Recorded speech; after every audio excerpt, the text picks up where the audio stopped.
We're here with men's soccer staff, head coach Eric Nichols, assistant coach Paul Habrecht, as we are on the eve of the regular season.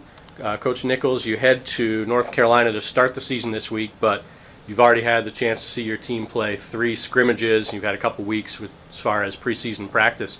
Can you just talk about how things have gone to this date? Yeah, preseason's been good. Guys came in fit. We worked hard. We've seen some good progress. Got some good data on the 3 games. Got through preseason relatively unscathed with injuries, just a couple minor knocks here. But it's good. It's been good. I'd say probably at this point we're like 200 other staffs across the country, excited at the same time, a lot of questions still. The 3 scrimmages, I'm sure you will agree that the result wasn't the most important thing, but I assume also it was nice you won 2 of the 3. You scored in every game, outscored the opponents 5-2. I mean, I'm guessing, does that help just in terms of confidence and moving forward? Yeah, we really hadn't even put those stats together, so that's the first time I heard that we'd outscored them. I knew that we had won and we had lost, but it was we're really dissecting what happened in those games. There in the Oakland game, for instance, the one we lost, we thought we did some really good things. University of Indianapolis, we won, but I think we came up short there a little bit in different areas. So, kind of a mixed bag there. With the large group of newcomers you've got, obviously it's a pretty young team. I mean, is it more just day-to-day, the things they learn, whether it's a scrimmage or practice? I mean, have you seen guys that, a month ago hadn't ever played for Bowling Green? Are they learning, progressing each day? Those are the kind of things you're looking for. Yeah, they really are, and we gotta keep reminding ourselves, Paul and I, that we're dealing with a large group of this team are young players, and the one thing we know about young players, they're going to have peaks and valleys throughout their freshman years. So we're definitely seeing a couple guys that started on fire who might be cooling off a little bit. We expect them to be back, and then a couple guys who it took them a while, but they're really starting to show. So again, a lot of questions still, but a lot of excitement. It's Wednesday afternoon, September 1st. Tomorrow you hop on a bus and head to Davidson, North Carolina. You have 2 games in the Davidson Adidas Classic this weekend. Davidson, a school that you're quite familiar with. Just maybe talk about is there any nostalgia or just talk about the trip to Davidson? Yeah, I mean, I'm excited about this. We actually, when I was still working at Davidson, is when we kind of negotiated, and I just got hired here when we negotiated this tournament. So Davidson's a really neat place. It's special to me and my family.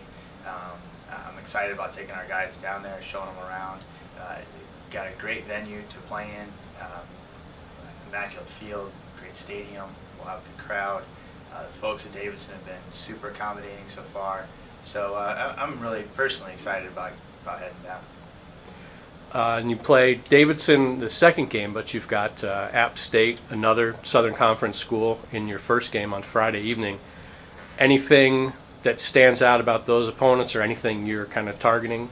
Well, it's the first game of the year, so basically what we're going off is results and stats from last year. Both teams had good seasons last year. Both had good RPIs. Davidson in particular had a couple outstanding wins, big-time win over Duke in South Carolina. And so they're obviously, when they're on, they're as good as anyone. And then App State actually beat Davidson. So we're gonna have our hands full with both, and we're gonna be tested with both. But those are both great opponents for us. Your goalkeeping situation, you've got one returnee in Dylan Shutley, starting his sophomore year. Then you've got a freshman and a transfer. If you could just talk about that situation. Yeah, I mean, that's certainly not my area of expertise. It's Paul's area, but I can tell you that we're extremely happy with the progress we've made there. All I know is that these guys are really hard to score on in training, so maybe Paul can talk a little bit more about why. Coach? Well, I think one of the main things right now is that we have a great training environment. So you bring back a guy like Dylan who got good experience as a freshman. And basically now he's familiar with expectations. Miguel was obviously here in January last year, so he's had a chance to kind of get settled in. And then Michael, the freshman, is a competitive guy, so he's been able to kind of hop right in the fire right away and get going.